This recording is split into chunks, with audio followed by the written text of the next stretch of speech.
So shalom everyone, and thank you very much for joining us. So before we start, let's agree that in case we will have a siren, rocket attack during this webinar, as Shimshon just told us, there's now a siren in Tel Aviv. We will just go to the shelter, but please stay. We'll come back in 5 to 10 minutes.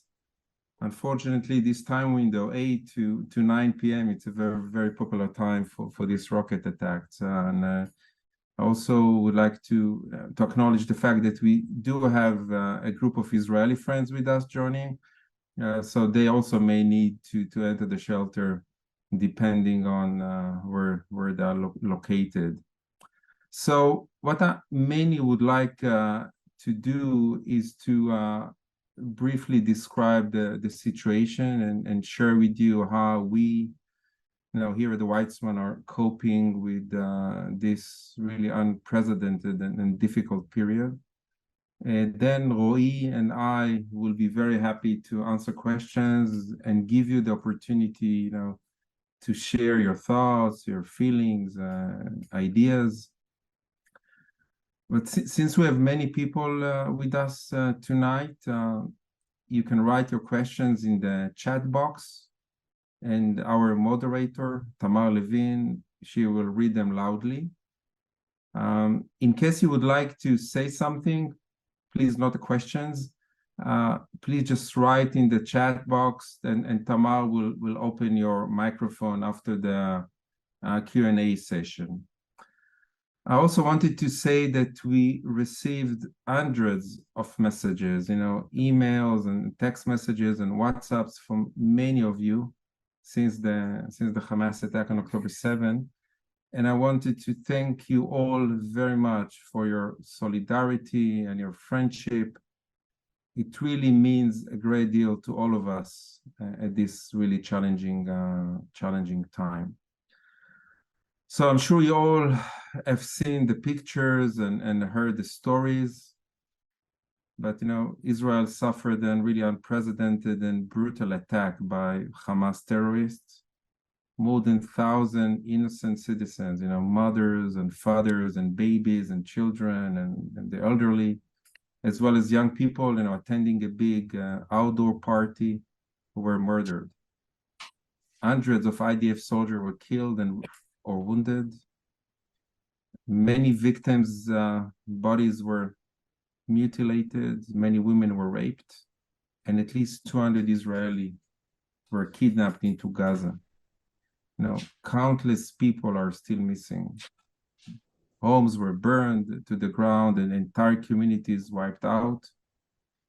And at the same time, even now, Israel is under ongoing missile attacks from Gaza, targeting civilian population, and I think I stopped counting, in 700 missiles, rocket, I don't know what the number is now.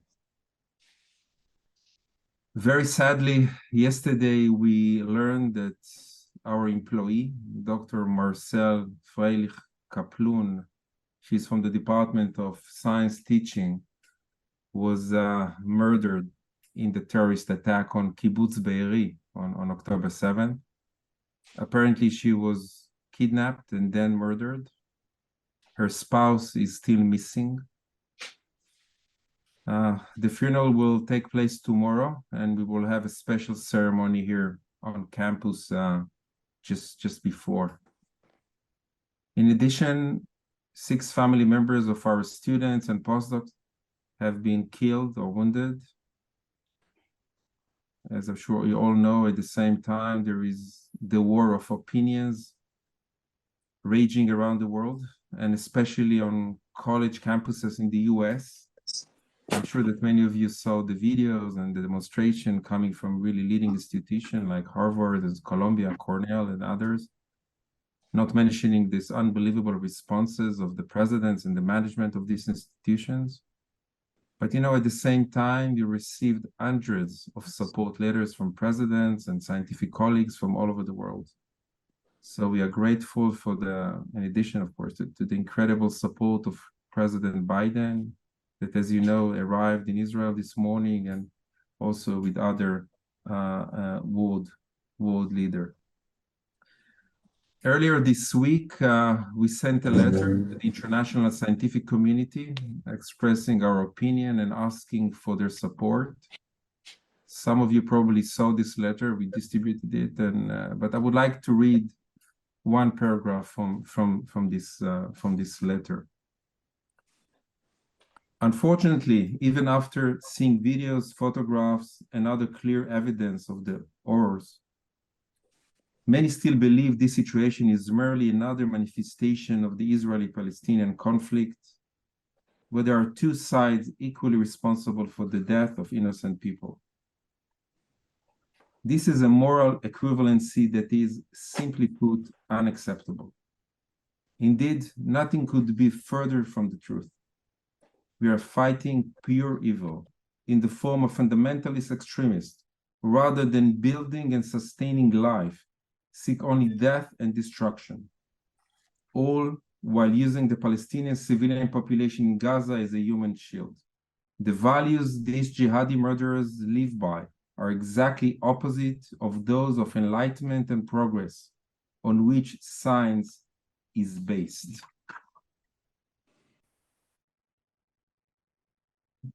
I don't know if you know, but in Israel, there is hardly a single family who hasn't been affected, either knowing someone who was killed and injured or kidnapped, or because someone in the family has been called up for service. Now I would like to give really few updates on the activities on campus. As you can imagine, all on-campus events, conferences and visits, of course, have been canceled.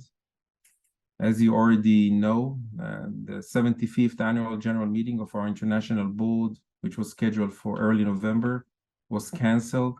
And we will do the minimum necessary, the business meetings in a limited online format. We are doing our best to keep the science going.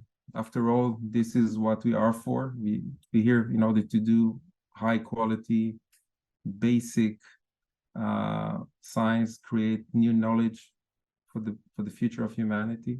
So our labs are open and all the research services and core facilities are functioning.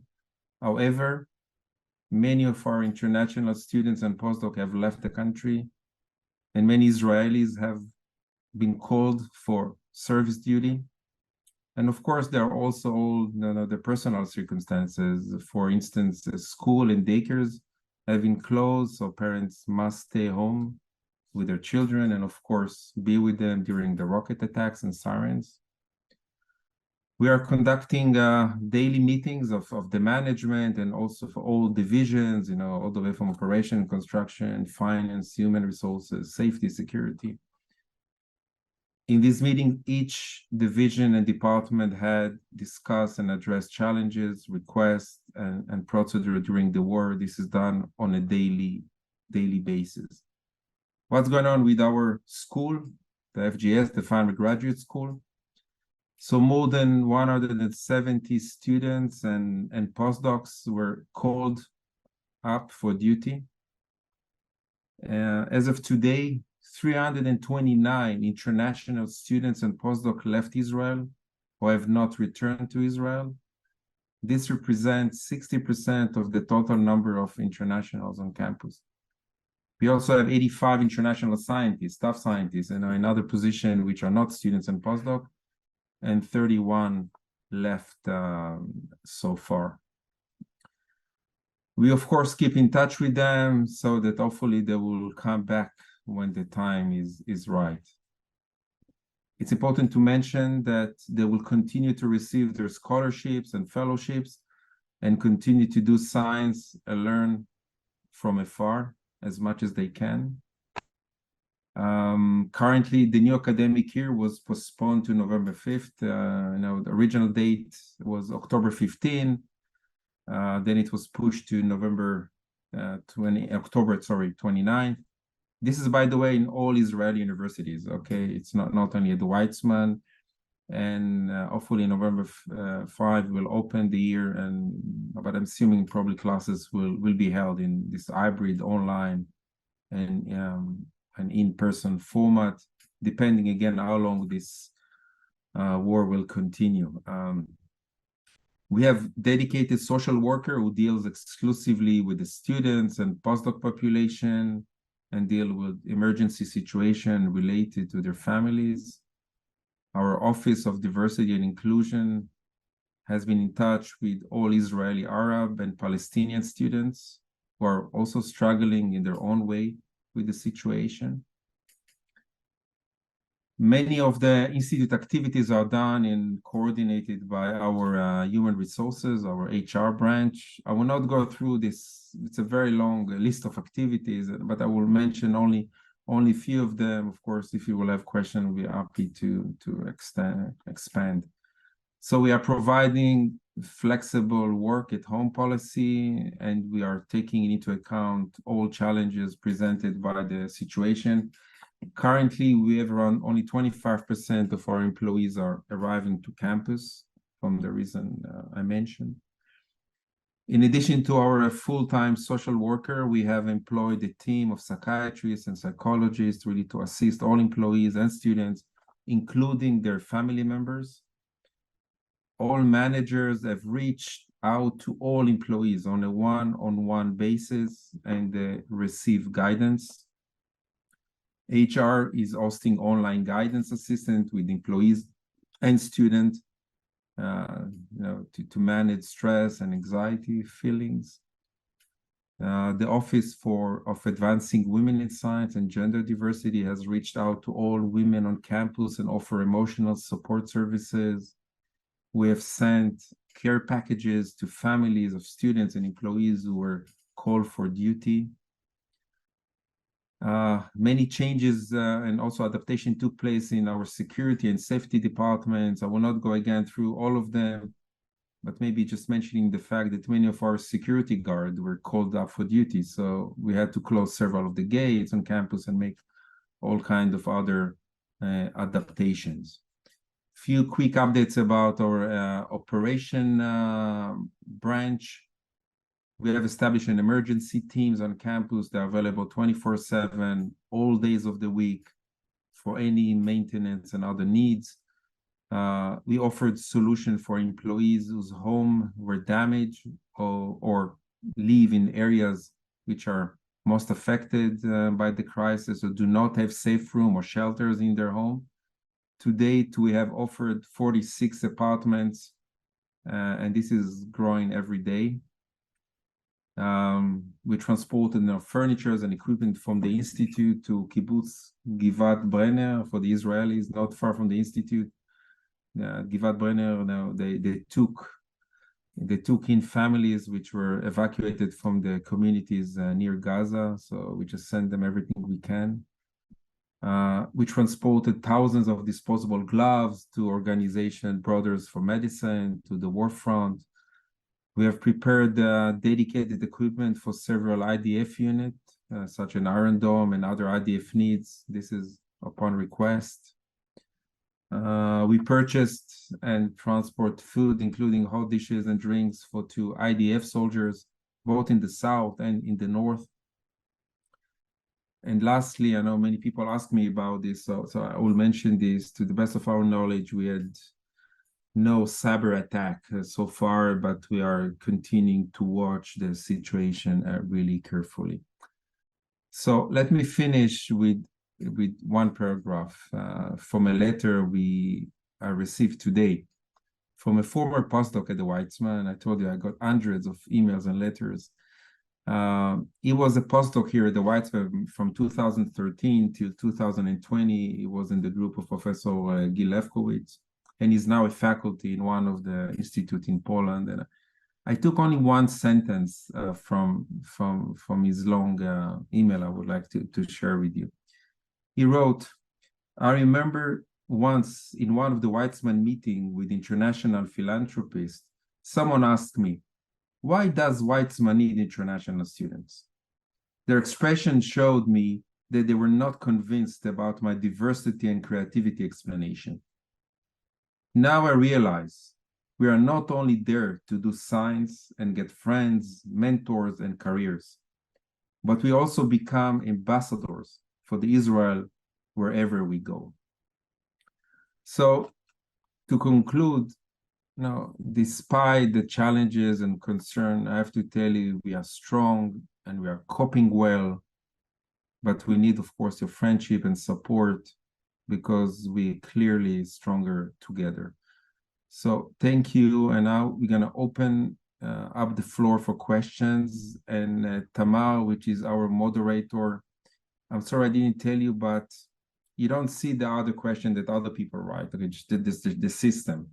But Tamar will start reading the questions, and please add yours while we are talking, and then we're going to open the floor also to people who would like to say something. Thank you, Alon. Thank you, Alon. So just to start with saying that it's extremely heartwarming to see you all this evening with us today. It is really very moving for us. The power of the community is really strong, and it's really helping us cope with these days here. I think just before, we're saying a lot of questions about how you two are both feeling in person, personally. Roee, Alon, if you can share a bit about how you're feeling personally about everything that's going on. Yeah, meaning for all of us, it's I think definitely unusual. When I was like Roee, was born and raised in Israel. Both of us were fighters. I was a paratrooper.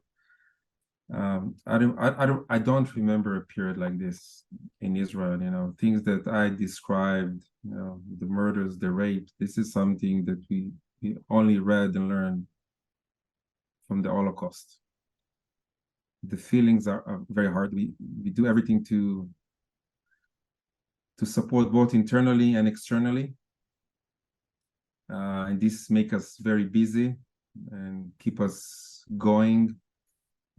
Definitely you feel the sadness all around, but this is definitely unite the country. Everyone is recruited, and it's amazing to see how many people, Roee itself, just, you can tell more, but he just spent 2 days, helping people. Ziv, the vice president, is currently in the north for 4 days. Although he's not in the right age, he decided to volunteer and join forces in the north. I have no doubt that we will win, and we'll be eventually stronger than ever. But this is not easy time to all of us, and I think we should use the Weizmann, which is the gem of this country, to show internally and externally, to show the world how we can leverage or use our philosophy and approach, which is for the future of humanity, and come out from this tragedy stronger. Roee, please. Yeah, I agree. These are not easy days in Israel. I think many people, including myself, there's a lot of there's sadness, and there's a fear, of course, of what's to come. And I think, as Alon mentioned, at a time like this, many people find comfort in trying to contribute to the efforts around us, whether it's helping families of refugees, whether it's driving to towns around Gaza and helping families to get evacuated, cooking and delivering food. So I think putting yourself to action is probably the best cure and the best medicine to feelings of despair or fear. And I agree with Alon. There's also, there's on the one hand the feeling of the evening of an all-out war, with a likelihood of a northern front opening. But on the other hand, there's a very strong sentiment of determination and of unity of faith, if you like, that really puts people together. So as Alon said, I have no doubt that we will prevail eventually. We can only be sorry for the loss of life that the road there will incur. Thanks, Alon, Roee, thank you. Okay, so we have a question from Mary Sherman and Mark Safer. I was at the Weizmann Institute during the Six-Day War in 1967. We were concerned that granting agencies like the NIH know that the research was being continued despite many scientists and staff being called for duty. What is being done now to assure continuity of research programs? So it's a good question. Now, 67 was before both Roee and myself were born, so we're not here. It's still a very short period. We only in the second week. So we are not really dealing currently with anything related to funding agencies. I will tell you that from the beginning, the major income from third-party funding from grants is actually the ERC, the European Research Council, the EU. And we asked them to postpone the application, the deadline for submission. If I remember correctly, Roee, today they approved that is going to be postponed. I think in 2 weeks. They postponed by 2 weeks. They postponed by 2 weeks. Also, Israeli Foundation also postponed the deadline. Whether this will affect ongoing grants, if I understood the question correctly, whether this will the requirement because of the delay, I think this will be relatively easy to solve. This is much easier with individual grants, individual different grant agencies. I think if this will continue for a long period, we're just going to approach them and just postpone the reporting period and ideally also the funding period. I mentioned we would try to do everything possible to keep science going. I remind you that during COVID, it's a different situation, but also in the peaks of COVID, we also had to work with around 15% of the people on campus, and our scientists made an amazing science during this time. So, and it was a long period. So I'm sure we will prevail, as Roee said, and we'll continue doing great science. Funding is currently less than of an issue. Okay, Valeria Rosenblum is asking, what are you doing personally to deal with the stress that you are under? Okay, hi Valeria. I don't see you, but I think most of you know that I'm a stress expert. This is my own science, and Bija, you're on my first page. I can see you, and Bija is. It will take a full hour if I will start doing this, so and it's not fair. But I mentioned this. We did have for our employee. We had actually 4 sessions online how to cope with stress and for the Israeli in the group, and also for Jewish around the world. The feelings are not also very pleasant currently in many European cities and also in US campuses. And there are many ways to deal with this. I will not put them all here, but it's all about positive psychology, positive neuroscience, positive feeling. Do everything that eventually help you cope. It could be sport, it could be being with the people you love, do all the way from meditation to any type of enrichment that help you relax. And the Israeli society, I think it's quite used to stressful period, and they are relatively resilient. Nevertheless, all of us see it. We see it in our employees. We see it within our families. Many people are anxious from the situation, definitely young kids and children. And this will have a long impact on those people. I have no doubt that we will see a dramatic increase in PTSD and post-traumatic stress disorders in the coming year. Just thinking about this this outdoor party, this nature party, the 3,000 young people attended. 10%, around 300 were murdered in this party. Just think about these 2,700 other young people who managed to escape, many of them wounded. 15–18% of them will develop post-trauma. So the consequences of this war will go much beyond the hopefully only few weeks, or I hope not few months or longer.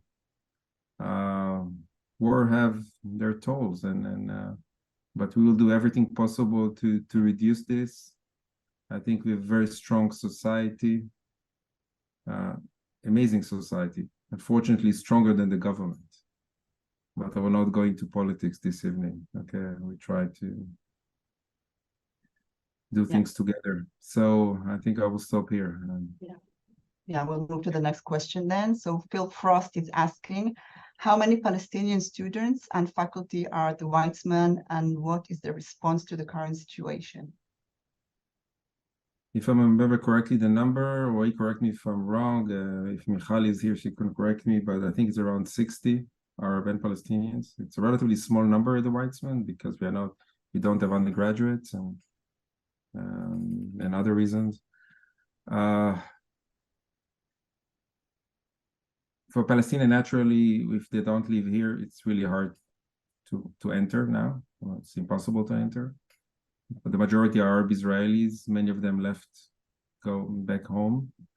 A lot of the contact is done, because we are a research institute, is via the mentors. Eventually, each mentor, each professor, he or she, is in a direct contact with their students. Most of our non-Arab students and the Israelis are not here anyway, so the majority. So it's a small group, and I mentioned this before, we are really checked with each one of them personally, our diversity office, to make sure that they are doing fine. They do need a lot of support these days. I should emphasize. I think that even more than the Jewish and non-Palestinian students on campus, and we make sure that they do receive this support. Okay, we now have a bit of a longer question from David Teplow. The provost from UPenn wrote in a New York Times article this week, "We have failed when a coalition of 34 student organizations at Harvard can say that they hold the Israeli regime entirely responsible for all unfolding violence, and students at other elite universities blame Israel alone for the attack Hamas carried out on Israel on October 7, or even praise the massacre. Something is deeply wrong at America's colleges and universities. What can we do to increase the awareness of the Weizmann Institute with individuals who have had it with the anti-Semitism fostered and tolerated by the leadership of other institutions?" Maybe I can take this question. I should start by saying that I think that the response we see in some of the campuses, mainly in the US, is very disappointing, to me at least. I think it's disappointing because the struggle that we see here, the collision that we see here, is not a collision between Israelis and Palestinians. This is a collision between values. I think it's a collision between a nation, the values of which are the values of enlightenment and progressiveness and humanism. A nation which is trying to build and to create and to innovate with the global jihad, with jihadi murderers who are trying to drag not just Israel, but the entire Middle East and perhaps the entire world back into the Middle Ages, and seek nothing but destruction and death. And to be honest, the worst enemies of Palestinians are Hamas, who have been taking away Palestinian lives and the freedom of millions of Palestinians with the most brutal ways imaginable. And I think that universities should really be the lighthouse of the same values that we represent, the values of progress, the values of enlightenment, the values of knowledge, and lacking the moral clarity to understand that and supporting organizations such as Hamas is a huge disappointment for us. As Alon mentioned, we wrote a letter that we used in order to distribute to all our colleagues, presidents of institutions in the scientific community, that says exactly that, and tells them that, you know, we have a moral duty as scientists to seek the truth, not just to seek the truth within science, but also to seek the truth within the world we inhabit. And we're also sending this letter to people who publicly rejected those views that were displayed in university campuses, thanking them for their supports, thanking them for standing with Israel, and sending them that letter so they know that the Weizmann Institute supports the same values that they support.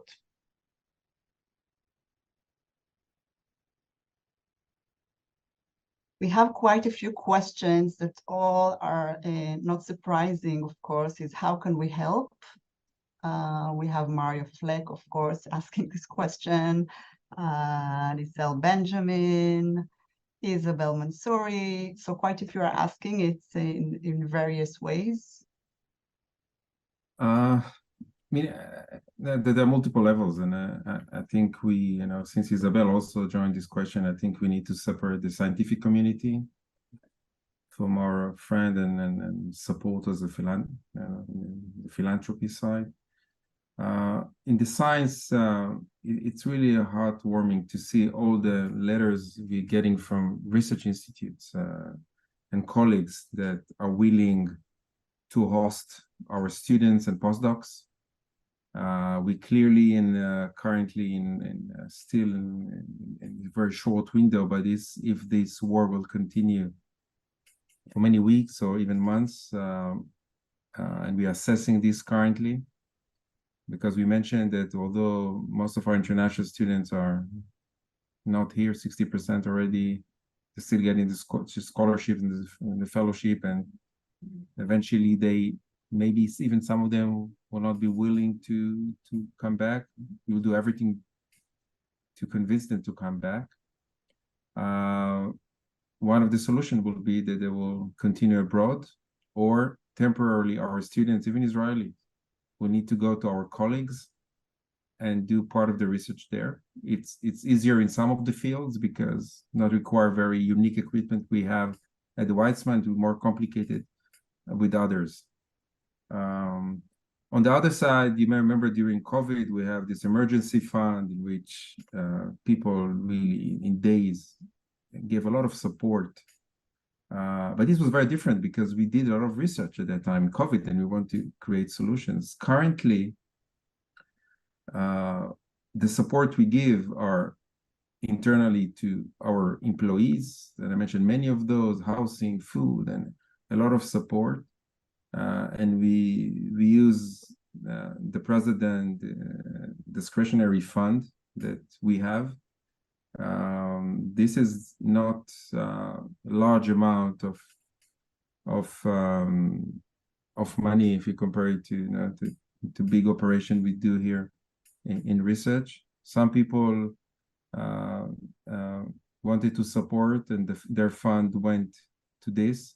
With others, it was directed to other bodies which support directly either those small communities which were hurt, or specific unit and equipment and so on. Roee, you want to add anything specific to this? Yes, I think that you know, this war is, of course, it's engaged in the battlefields, but it's also engaged. It's a perception war. It's also engaged in social media. It's engaged in people's perception. So I think one clear way with which you can support is publicly and vocally stand by Israel and stand by the values you believe in, and do that in a way that everybody around you understand what you support. And I think if you do that, that would be tremendous help. I'll just add that people have asked whether we can distribute the letter that we wrote, that Alon and I mentioned, and certainly we'll send it to everybody on this Zoom. Okay, we also have a question about damage. Has there been damage to the campus in Rehovot? We heard the bombs have exploded, direct impact on the community. Question. So no, we didn't have any physical damage on campus. Actually, the Iron Dome, this is this amazing miracle from Israeli invention, and is intercepting most of the rockets, not all of them, unfortunately, because the numbers are just unparalleled. We did have in Rehovot two rockets which eventually hit the ground. Both of them are not on the campus premises. One is not too far, the other one is a bit more in the east part of the city. So no physical. I didn't overload you with information, but of course we had to clear all kinds of materials from campus to avoid this, all the way from radioactive materials to biohazard material. There's a lot of small things we had to do just to prevent this, but this is something we have as emergency plan on routine. And it's amazing how the operational team here, the safety, security, and I mentioned 25% of the people coming to campus, but if you look on those operation units and safety and security, there with 70 and 80% of them are here on campus. So we have many questions, many more questions on stress and trauma. Naturally, I'll take another one, although you answered those before.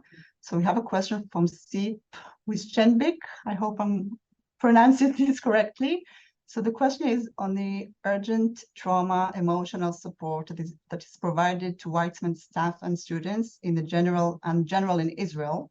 Are there enough psychologists and psychiatrists to give help, or would you need international support for that? Kind regards, Sip.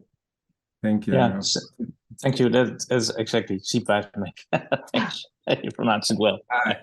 Hi, from the Netherlands. Hi. Yeah, great seeing you. On routine days, just as a note, we don't have enough psychiatrists and psychologists in Israel. You should know, like in many of the Western countries, the only place there's extra is in Argentina. I don't know why.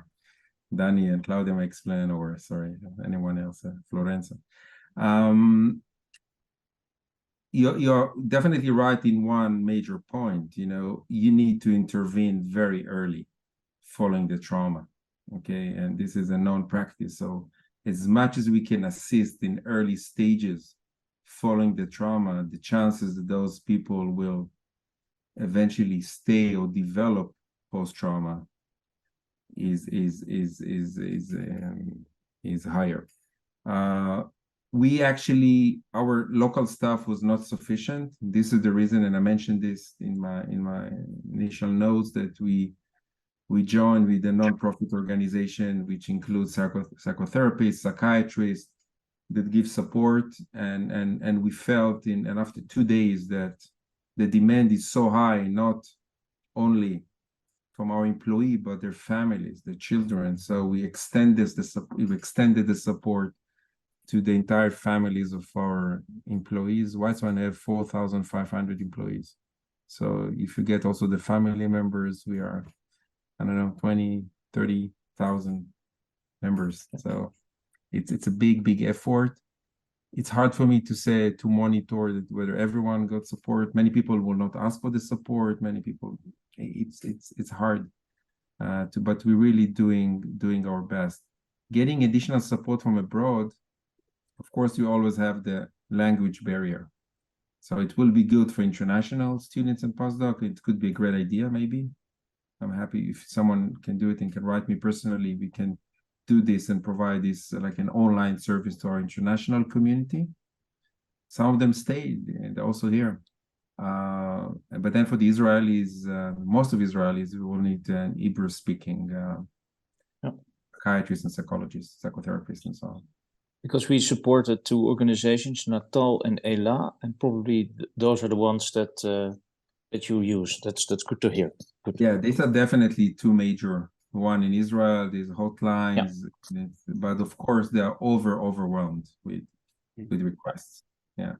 And I think Alon mentioned that before, and we've seen that with COVID. The real wave of people who need treatment was after the fact. It's not that people need treatment for stress right now. We understand that in the years to come, we'll need to deal with more and more people who are coping with the trauma. Okay, Larry Marks is asking, or saying and asking, many of us have donated to the Israel Emergency Fund. Thank you. But would it be helpful for us to donate directly to the Weizmann President Discretionary Fund? Thank you, Larry. And I saw earlier that Gladys is next to you, so thank you, Larry and Gladys. I think it will give us the flexibility. We actually had a lot of discussion, Roee and myself, whether this would be the right time. So in the first few days, we just asked people to transfer it. We just gave them other organizations which are more acutely relevant. Our demand is growing, definitely.